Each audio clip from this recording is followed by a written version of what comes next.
Hi. It's so great to see you again. It's good to see you. I haven't seen you in Forever. a long time. It's been for flippin' ever. It has. How's that pandemic going for you? Be honest, Yeah, it really doesn't bother me. really. No, it doesn't. I don't know why. I mean, there's certain things that bother me. I can't do certain things, but the reality of the pandemic is it's just allowed me to do more internal observation and to look deeper into who I am and what I want to be. You know, and that's really kind of, so that's fine with me. I mean, I don't care about sports. I don't care about all the things that take you away from life. Does that make sense? Yeah, I know, but at the same time, we're not able to be with people and socialize. I mean, part of the, my desire of moving to Portland was to be actively doing theater with other people, and it's true that I've got this Zoom group, which is great for play readings and all that, but it's not the same as working on shows together, I know. Well, that's true. I mean, and that was obviously the reason I moved to Portland, was to, or have a place in Portland, was to be able to do more theater, and now it's not available to us. But at the same time, it's allowed us to explore things in a different way, including theater and doing theater on Zoom. I like that improv that I did on Zoom. Yeah. I mean, and as you learn more about it, it just becomes another tool. It's like making little movies, Yeah, it's funny because on the Zoom, I find that I'm being bigger on the Zoom because I have this sense like they're so far away that I want to reach through the computer, and make sure they hear me, which is crazy because when I'm actually on camera, I can be really quiet. Oh, you can? Barely speaking above a whisper at all. It's strange. I don't know what that is about that. And then with these theater reading groups, it's like we're doing all stage plays, so I'm performing them like a stage play, right? Which is so big and loud and all that stuff, and that's different from what I would be doing if I was working on a script for a film or a TV show. Well, yeah, no, I understand that, and that's why. I mean, the thing that we discovered, like Teresa and I were talking about it, and the thing we discovered is you have to look at the Zoom as if it's just another camera, and most people don't. Like me. Yeah. And it makes it much more difficult. But at the same time, you can play with it. And it does. What most people do that I find on Zoom is like they're very static. They have their camera in one place or their computer in one place because that's what they're using. And what I found is if I use my phone, I can walk, I can do things. I can, follow me. Yeah. And it is right there. And I think the more I think the thing that would help in doing it is using it just for talking to people, not on the theater group. Just use Zoom to talk to people. Like in real life, yeah. Yeah, and then you'll get to the point, like I know when I talk to my granddaughter and stuff, it's like we're just talking. Yeah. And it's like, can I do this while you're doing that? Okay. Yeah, sure. It's just like you're there, except you can't reach out and touch somebody, which is, and that's a big problem because that's what humans want and need. And until you get to a point where you're actually doing something, and this is something I discovered, until you get to a point where you say, no, this is what I need for myself as a person, as a human being, and the rest is just all fluff, including your body, then it's fine. Then it's like, oh, okay, I can't touch my granddaughter, but I can relate to her. Okay. I need to eat. Let's have some food. I was wondering what you're doing. Was I supposed to open it? Well, you can. Oh, I didn't know. You put it there. I don't know what I'm doing. Oh, I just got it. I just finished, the truth is I just finished meditating. And here, you want to come over and grab? I'll reach up. Okay, here's... Oh, and I got us chopsticks. I see that. And I'll take a fork. Take the napkin. Take both napkins. Take both? Yeah, sure. You sure? Yeah. Woo! You don't want your fork? No. Okay. I'll take chopstick though. You take a chopstick. Yeah. Chopstick. I miss Dr. Wu. Well, it's interesting. So I started What? to no. I No started to do these Okay. taped auditions too, Yeah. because now everything's going to be I want to ask you about that. taped. Yeah. So I'm using my little Chromebook Right. for the auditions because it's got a decent camera and whatever, instead of using my phone. And so I booked a gig. I booked a Really? film gig, but we don't know when it's going to happen. Well, congratulations. Yeah, well, we don't know when it'll happen. It So doesn't- oh, well, yeah. yeah, but whatever. But the thing is that I'd set it up in a way where there's a scene where the actor that I'm talking to is down on the ground and I'm leaning over him. So I'm talking to my Chromebook this way while he's standing up, and then when I push him down, I tipped it down so that I'm looking down on him. So right. Oh, cool. And the feedback that I got from the producer on that was, wow, that was an amazing, we need to teach people how to do these self-tapings because they're terrible. Right. And that's... I put this there because I don't want it to be a shot. Lovely. You sure you don't want a teriyaki sauce? Uh-huh. Okay. I just don't know what it is about the Zoom that I just still, Well, yeah, and you're used to using film. yeah. So that's interesting because Yeah. it should be, shouldn't be that difficult. Yeah. Should be. But So, yeah, how are you getting through it? I mean, so you're meditating and you're realizing what it is you need. right, and I talk to people. I'm not doing enough actually. I mean, the truth is, with the surgery and everything, it's just been. I realized like this morning, I went to bed last night. I think I look at my watch. It was like 10 to 11, and I didn't wake up until 11 or 10 to 11. Yeah. So I'm still healing. And it's really been hard. That's the thing. That's hard. But I don't know. Maybe it's just the way I was raised. Having traveled across country and being alone a lot. It doesn't bother me. I think what's happened is I used to be alone a lot, and it used to bother me. Now it's like I don't mind solitude. As a matter of fact, I hate to bring up Buddhism all the time. Maybe it's because that's where I'm at right now. But the Buddha has a sutra on being alone and solitude.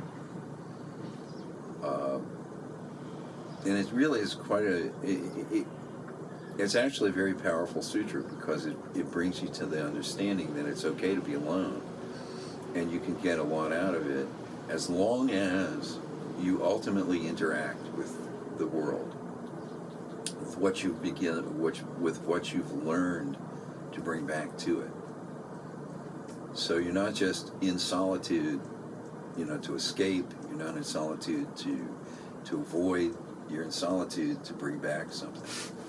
So what are you bringing back? Whatever it is you discover that makes you move forward as a human being. That sense of, and it's interesting. Because people do get angry, and whether you're Buddhist or not, you get angry, and people, all of that. But it's how you hold things, how you care for things, and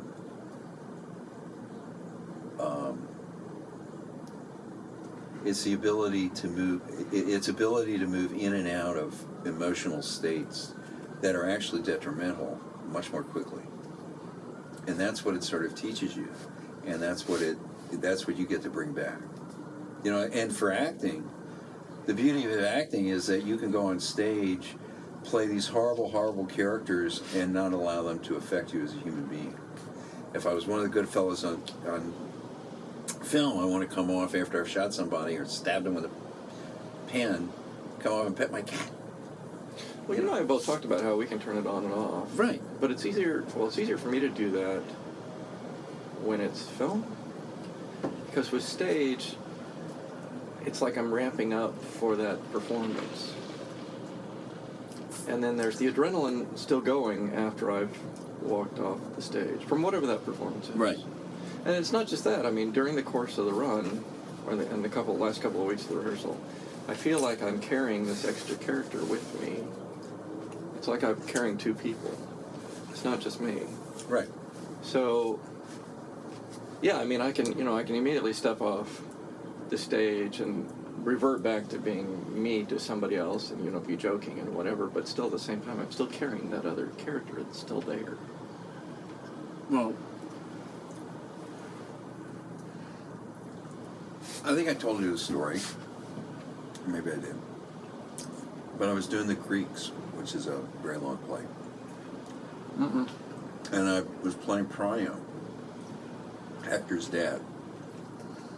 The story is all about the destruction of Troy. And Achilles has killed Hector, and I'm going to go ask him and beg him for my son's body so I can bury it, because he's just dragged it around Troy. And through the whole show, we're all sitting on the stage. You have to sit on this. We're just all sitting there on the stage. Yeah. So I go in, and I'm going to approach the character. I'd seen people, kind of approach that kind of thing. And they always approach it from a very masculine, macho kind of position. Mm-hmm. And I looked and I said, Greek, I'm going to approach this in a very vulnerable, feminine sense. Mm-hmm. And I let out this scream that, a mother would let out when a child, picking up a child.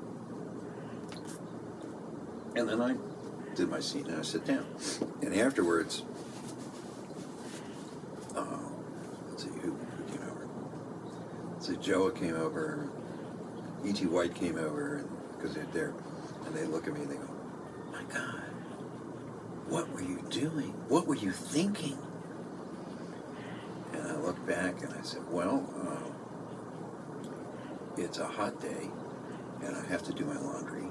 And I was trying to decide whether I should eat ice cream first or do my laundry first. And I looked and said, are you kidding? I said, no. Why would I want to carry that out into the world? So you can't turn it on and off. I mean, it's there. You've put it there. Now it's accessible. You don't have to drag it with you. That was what I learned in that show. That is actually an interesting thing about, I hate to bring that up again, but it's an interesting thing about the meditative practice. You look at your anger and you can follow it. Okay, where is it? Where do I hold that physically in my body? Right. So you look at it and you go, okay, I hold it here physically in my body. I know now where it is.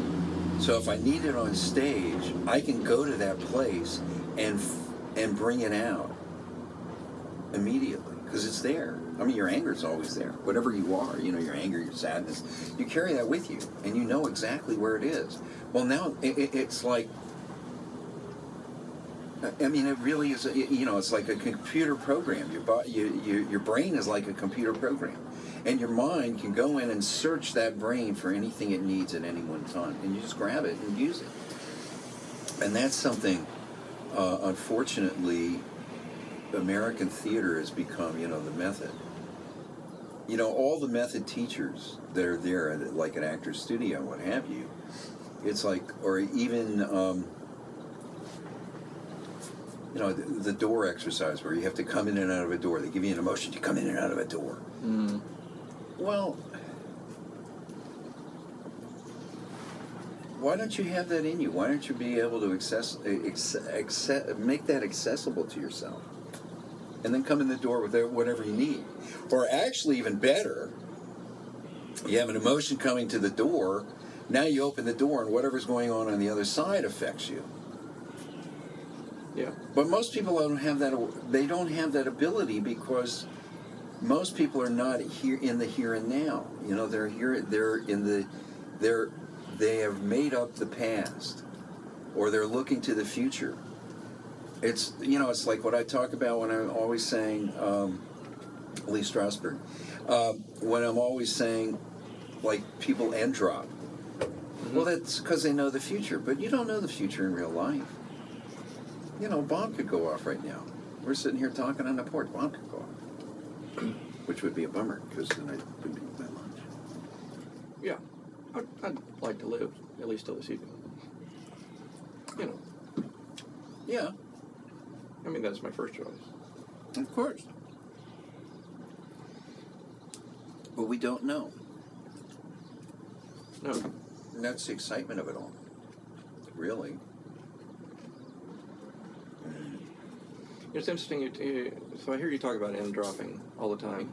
And dropping, yes. So Ronnie LaCrute posted on Facebook that there was this stage reading that she saw from Center Theater Group down in LA. Okay. And the show is called Edifice Del Rey. So I watched it. You know, I mean, I almost never watch things that people recommend. Okay. It was amazing. It was absolutely amazing. And the thing about it that struck me so much is that it was written in Spanglish. Oh, yeah. And there is a lyricism, there's like a poetry, there's you know, the voice has this rhythm and this pattern to it. Right. There's so much, you know, they would end sentences on a Spanish word, so it would end on gente or oye or, you know, right? And all those things. So there was a sing-song almost kind of pattern to it, and it was almost like a speaking chorus with the way that it was probably written this way. At least that's the way it was directed. But I mean, the piece moved. I mean, the piece moved really fast. It was like an hour and 15 minutes long or whatever. But you know, there was no time to take a breath in this at all because you were just completely gripped in it. Yeah. And it was so much. So I sent a message off to Ronnie saying, you know, the English language, our American English language, broadcast English language, is so stale. It is. It is so boring. There is no warmth or tenderness in our language, whereas you look at other languages like Yiddish. Yes. Right? And there's a lot in there. There's, you know, you can get all these feelings and emotions just from the words. Right. Yeah. You don't even need to understand the word. No. Schmuck. Half the people don't know what it means, or putz.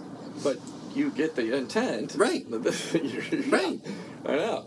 So I mean, the piece was wonderful, you know, and I was thinking about it, I was like, well, this is what I like about Yiddish theater. It's true. Yeah. I mean... And there's no end dropping. There isn't. As a matter of fact, that's why it's interesting. You look and go, why is that English actor having to take on an American accent to play that part?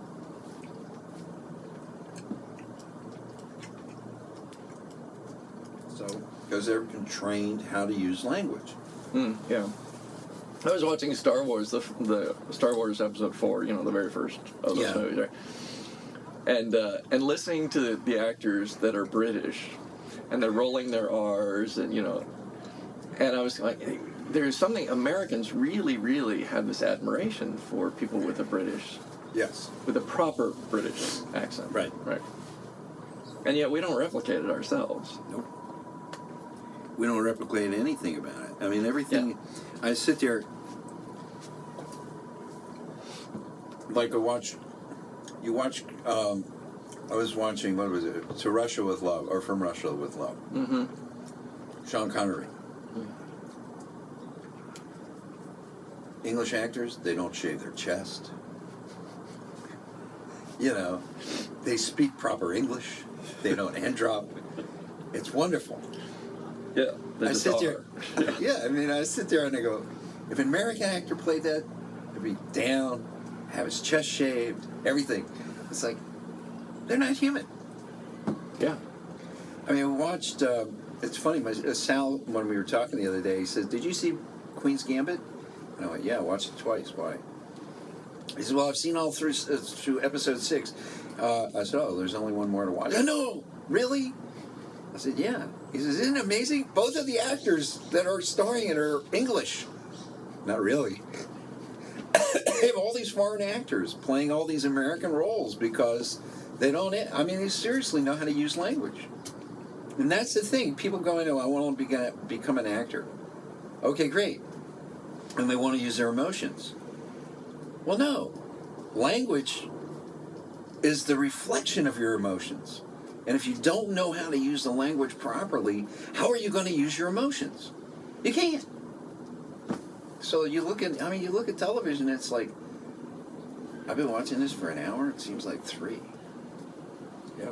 You know, and you watch something that's British, and you watch it for a half hour, and it seems like, or an hour, and it goes, wait a minute, that went by awful quick. You know, or I want to see more. Well, there is no more. They're done. They're like Fleabag, which was raved about. I was listening, actually, it's interesting because Andrew Scott, who's a wonderful actor, I listened to him. I'm sure he's Scottish, because I was listening to a Buddhist tape last night, and it's from a Sangha in London. And I think I told you about it, free Buddhist audio. And all these people are English, and they all have, you know, like, the Irish were part of the IRA or what have you, and it's incredible shit, man. And this guy sounded just like Andrew Scott. Really? Yeah. Maybe it was Andrew Scott. No, it could have been. It could have been. But it was. And, I mean, it was like, because the way he has this little inflection that he goes up on when he gets to the end of a sentence, and it just, this wry smile in his eyes.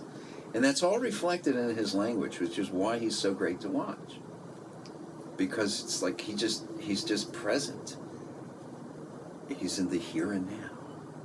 And that's what acting should be. If you want to give people, because that's what people aren't. And that's what, to me, acting has always been. Not just being here in the present, but it's being here in the present because the majority of the world is not. And you're going to present something that they don't do themselves, and they wish they could emulate. And that's something I learned a long time ago. You know, whether you play whatever part you're going to play, you know that there are people in the audience that have never seen this human being, and that's a part of them, and they wish they could access it. But when you're so far in the past, or so far in the future, and you can't access the now, you can't be there. Which is something that Keith Johnstone, who was the founder of, you know, theater, sports, and improv, does. I mean, he's essentially, well, not essentially, he's a Zen Buddhist. Well, now, before his classes, he meditates. And Teresa does, because she follows, you know, she's following his teaching methods, so she's meditating. And then allows you, especially in improv, to be in the moment. Because that's what your aim is. Which is something else I recommend for, you know, all acting. Meditation. In meditation, what you're doing is quieting the mind to make it present. So every time you notice that, oh, I'm thinking about, I don't know, how I should have fixed my car door handle 20 years ago. You know, and, oh, wait a minute, let me go back to my breath. Okay, I don't need to be there anymore, I need to be back at my breath. You know, and then you gently come back to your breath. You don't make yourself wrong or right or whatever. So you come back to your breath. Well, it's the same thing with improv. You take a breath, you walk on stage, you wish your mind is totally clear so that when someone presents you an offer, you're going to be available. And it's true in theater. I mean, you walk on stage, there's really very little difference, except that theater is scripted, or film is scripted. But you walk on stage, you don't know what your mind's going to do to you. You might, in the middle of, oh man, I did that great, didn't I? Well, he's already said his line, or she has already said their line. And the moment has moved on. And the moment has moved on. Then you're screwed, and your brain's going, yeah, I got it. You know, it's like a game to play. But so if you're in the moment, if you're absolutely in the moment, you're absolutely free to do anything. So if somebody drops something on the floor that never happened before, well, you can pick it up, or you can make a comment about it, or you can do something about it. You don't have to stand there and go, what do I do? What do I do? Exactly. Yeah. Right. And we've all been in that position where other actors have done that. Yeah. And it's like, do something. I remember once, it's funny, it was years ago before, I was just learning all this stuff. And I was doing the Crucible. Why they do that play, I don't know, but I was doing it, a friend asked me to do it.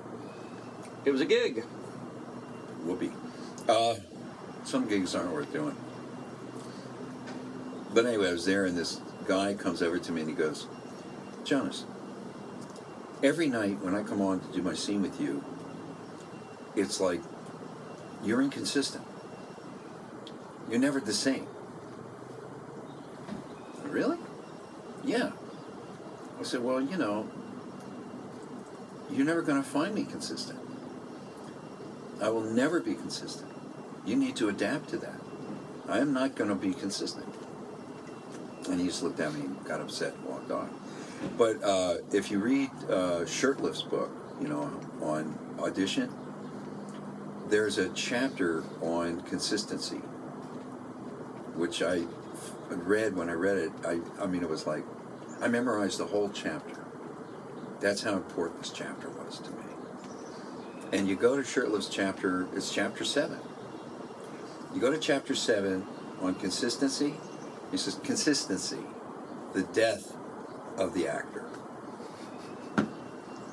And that was the whole chapter. That's the whole chapter. Then you go to chapter 8. It's like, yeah. What I've learned during this period of not having plays, so what I've seen has been totally fascinating to me, because people are still thinking the same mentality. Right. Even though we've been not doing live performances since March, roughly, and probably won't be again for at least another 6 months, at least. Well, you know, maybe right. About 6 months, roughly. And so what I'm seeing all these actors and these directors posting about shows that they would love to do. Right. Shows that they want to do. Right. And what I've noticed is that when I'm seeing these Zoom performances, what's missing is there's no audience. I mean, the audience is there at a distance, but the thing about a live performance is you have that emotional feedback coming from the audience. Right. You can feel the audience. You know, and actors always talk about, you know, the audience is hot tonight, or the audience is really cold, or they're, you know, asleep, or whatever. So, I mean, even the actors are so totally influenced by what is happening, the information that they're getting from the audiences in them. So I'm going, so here all these actors and directors aren't learning about the fact that the point of theater is we're in communication with each other. The actors and the audience are talking back and forth with each other. And instead, we have these people saying, these are the shows I want to do, instead of paying attention to, what does the audience really need right now? What do they want? That's a good point. That's a really good point. And especially after we've been apart from each other physically for maybe a year and a half.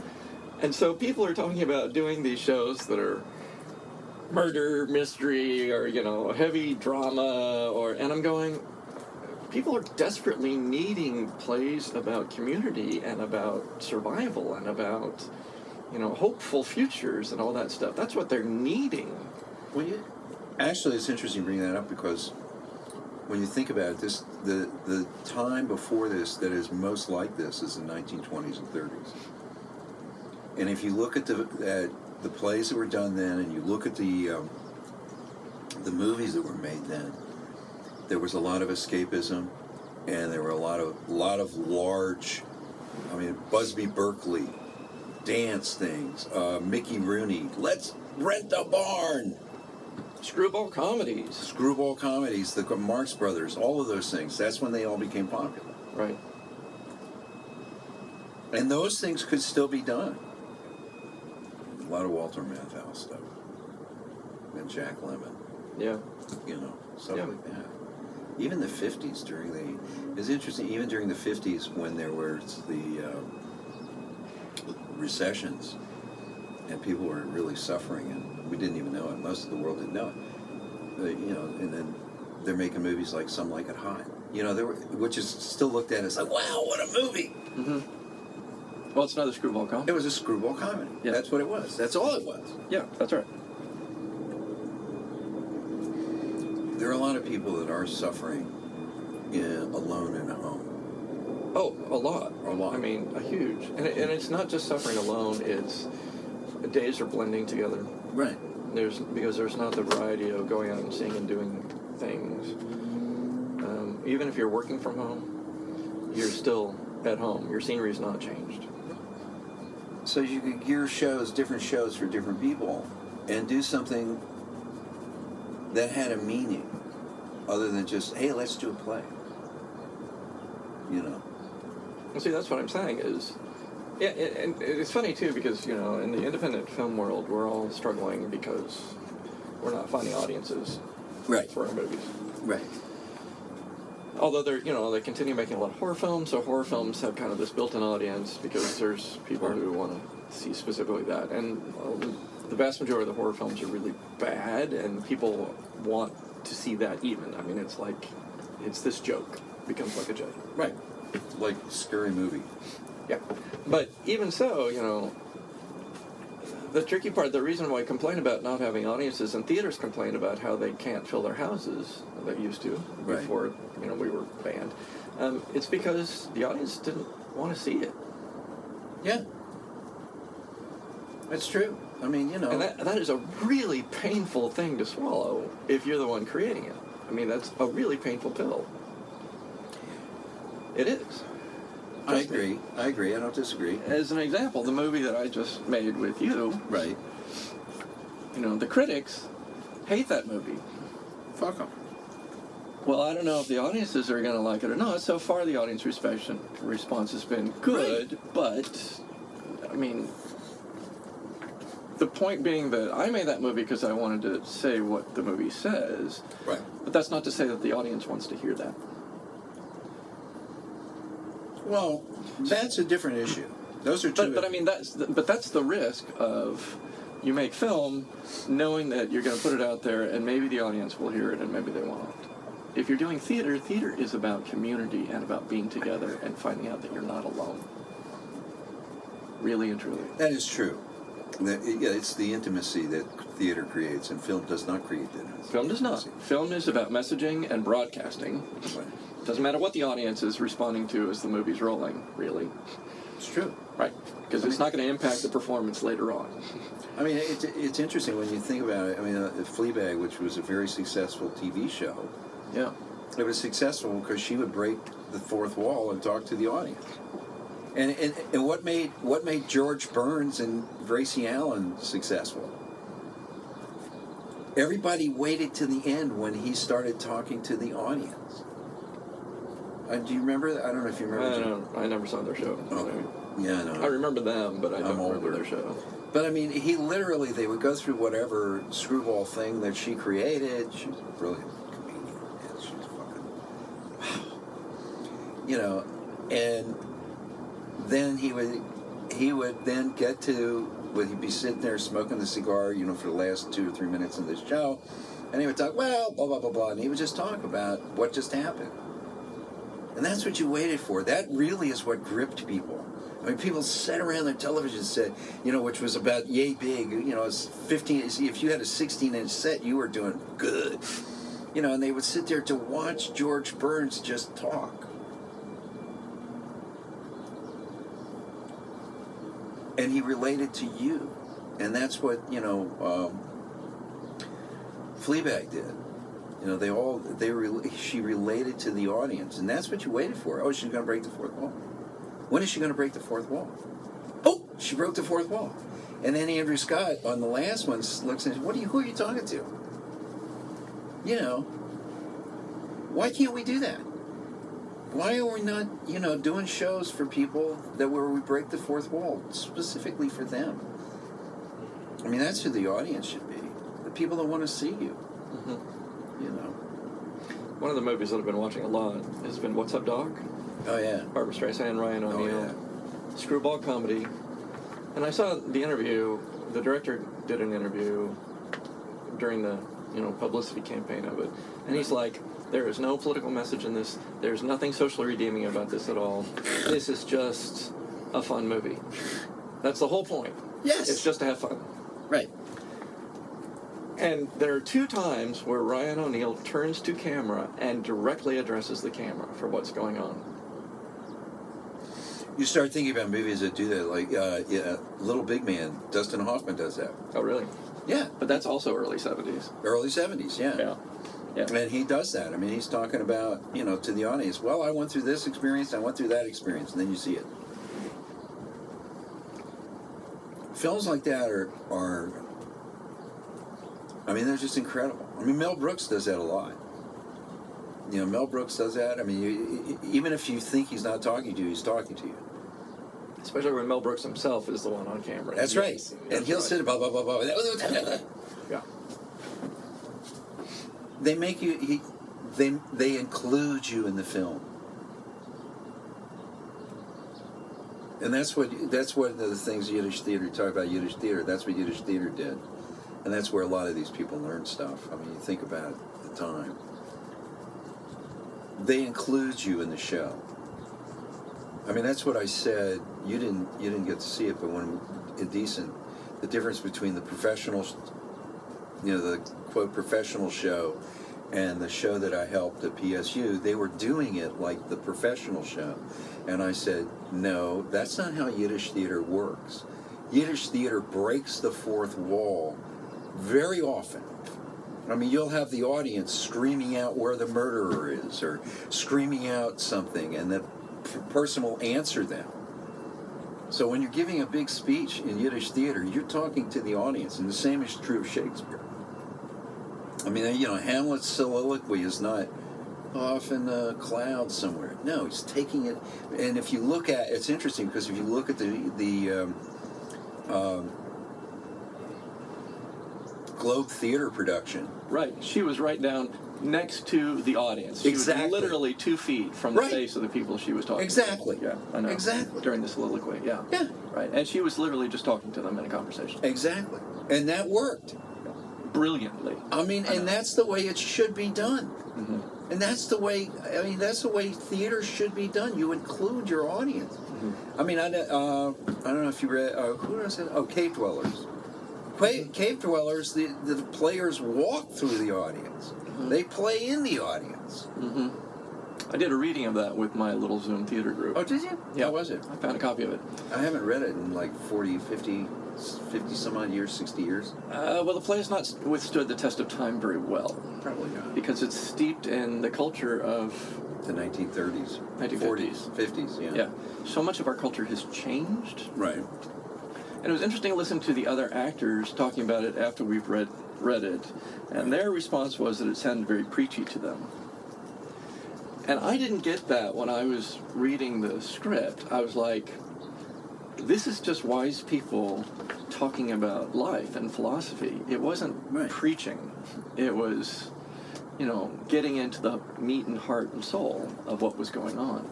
So it was interesting that today's modern audience, 2020, read that as being preached to. Or at least that's the way that the actors interpreted that. Okay. I mean, if you talk about preaching, I haven't seen any shows, modern shows, that aren't so preachy. It's like, what the fuck? Yeah, I mean, the question is whether or not you deliver it in a way that's heavy-handed, or whether you kind of subtly get that message in there. Well, to be honest with you, that's why I like European movies much more, because they'll take the same message and deliver it to you in a way that's uplifting or depressing, but they do it in a way that it's like you've just been taken on this wonderful, simple journey that you could possibly have. You're not going to get on a X-fighter and go out and blow up the universe, but you might get on a boat and sing. We just watched The Fisherman's Song, which is it's a fictionalized tale about a group of fishermen who became, actually, it's fictionalized only because they became famous singers. They had a #1 hit or something in Britain. Wow. Of fish shanties, and this is a fictionalized version of how they make it famous, but it's just a very simple story. They're singing on a boat. And it's incredibly uplifting to watch because they're singing on a boat and they're doing all these things and it's got a love interest in it. And, I mean, I was thinking about it. The one of the kids who's in Queen's Gambit, which is seriously, a wonderful, wonderful story, was in Love Actually. And everybody talks about Love Actually. It's like one of the stupidest, simple movies in the world. Hey, listen, so I've watched the Guernsey Literary and Potato Peel Society Oh, I movie haven't seen that. multiple times. I mean, probably 8 times. Right. British film, British acting, right, the whole deal. There's one character there that's American, and I'm pretty sure he's also a British actor doing an American accent. Pretty darn certain. But I've gotten to the point now where, I can just totally break it down by the beats. I mean, it just follows the template perfectly for what has to happen at this moment, what happened, and yet the first time through I wasn't aware that it was following all those steps. It didn't seem predictable. It didn't seem trite. It was, I mean, the first several times I watched it, I cried. Right? Right. Multiple places. I was like, oh my God, that's so amazing. Right? Right. And I'm going, wow, I've just totally been manipulated by a movie that completely follows every bullet point of where something is supposed to happen in a script. Right? Didn't even see it coming. That's the way film should be made. Yeah. Actually, the one thing that was the most moving film, and I can't imagine it not winning, an Oscar for documentary. It's My Teacher Octopus, or My Octopus Teacher rather, which is just, I watched it now 3 times, and I've learned something new every time I've watched it. And all it is about, you realize it's about 3 things. It's about a man healing himself through the water, through the nature, alone. Then it's his relationship with an octopus, which is amazing because it's a relationship with an animal in the sea that has, there's no viable reason for it to even, for this relationship to exist. And then it's his relationship with his son. All of it's in the documentary. And it is the most beautiful documentary I've ever, seriously. And it tells you more about man's interaction with this planet and what is possible than anything I've ever seen. It's not about going out and seeing some animal and, oh, look what we did, too bad we might lose them all. No, this is about a real interaction with another a human being with an octopus. And the octopus, ultimately, the octopus becomes so trusting of this human that it actually rests on his chest. And you see it's only this big. And yet, it interacts and communicates with him. It's a fantastic film. And that, to me, is like, that's the other thing you can do with film that's not, or theater, in order to get it out there. Find things that aren't being said and say them in that, say them in a way that people want to hear it. Black Panther made a lot of money, but I don't remember the message. I know there was one. Maybe you weren't the right audience for it. I guess not. I liked Star Wars, but then Star Wars was based on a lot of woo-woo stuff. Star Wars was impressive in the movie theater when it came out because we'd never seen anything like it before. That's right. And then when you watch Star Wars many years later and you're like, this is so trite. It is true. So bad. It is. Yeah. No, you're right. Yeah.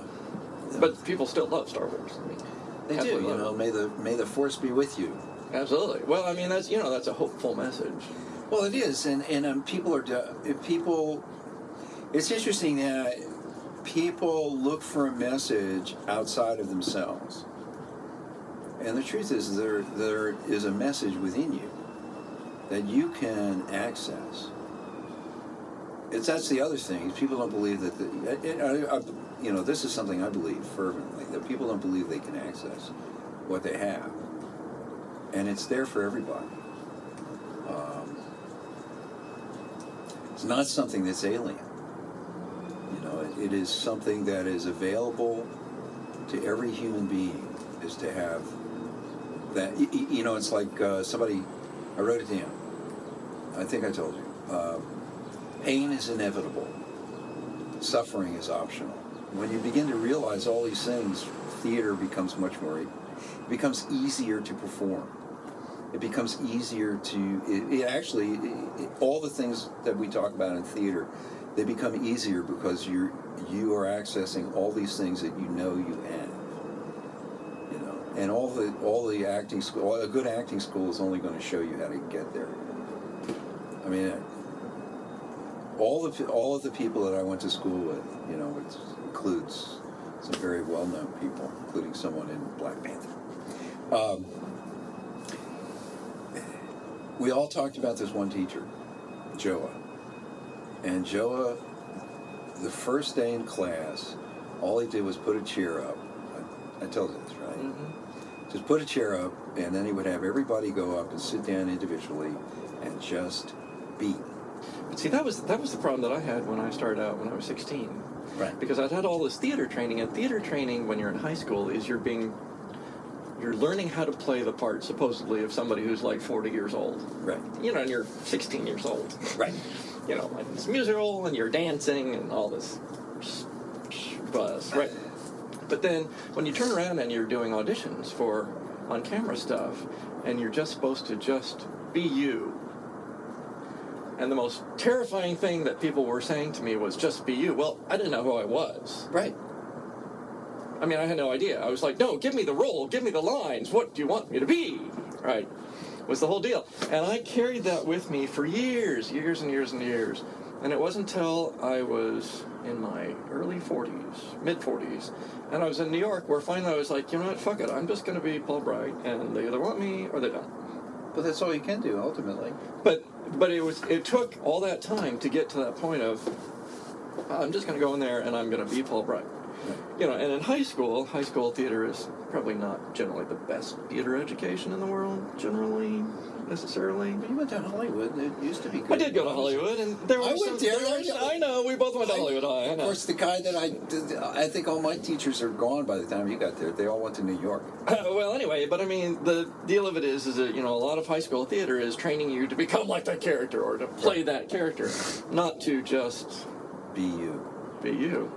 And we used to, as kids, we used to ridicule the actors like John Wayne, who was John Wayne in every movie. Yes, he was. And, you know, Brad Pitt tends to be Brad Pitt, and George Clooney especially. George Clooney is George Clooney in every movie, and yet people absolutely positively love him. They do. They do. And so I was like, oh, you know what? So I'm going to stop trying just to be somebody else, and I'm just going to be Paul Bright. But you know what? Yeah, and actually it's interesting you bring up, other than John Wayne, but apparently him too, but, well, actually not him, but Brad Pitt and George Clooney apparently are very accessible as human beings. And that comes across. Mm-hmm. I mean, it really does. And that's the thing. My favorite actor, or not my favorite, but one of my favorite actors is Sam Neill. We were watching In Search of the Wilderpeople, which is incredibly, that's the movie. It's incredibly feel-good. Made in New Zealand. Clearly, it's not Europe. It's a European, essentially, because the people in it don't look like people that we would put in movies, you know. The lead character is like incredibly obese, and the woman is, you know, whatever. And Sam Neill is there, and you're watching. And I finally turned to my partner and I said, "That's Sam Neill." Didn't recognize him. Yeah. Because that's how totally engrossed in the part he was. And he's wonderful in the movie, as he always is. And that's what acting is. See, I don't think he was putting that on. No, he wasn't. No, he's there. I mean, you know him. Yeah. I mean, ultimately, you go, oh, that's Sam Neill, and Yeah. It's just that he's just dug into that part of him where it's a little different.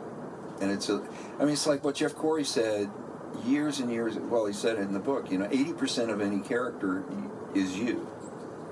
You just have to make up the other 20%. And if you do it well, that 20% will be enough that people don't really recognize you on stage. And that to me is the greatest compliment when somebody comes up to me and go, oh, you played. And they just saw me an hour ago, but they didn't know who the hell I was. You know, that is the most wondrous thing, because it means that they saw the character that I wish to create.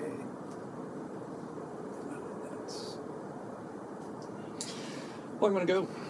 You leaving me? I'm leaving you. I love you.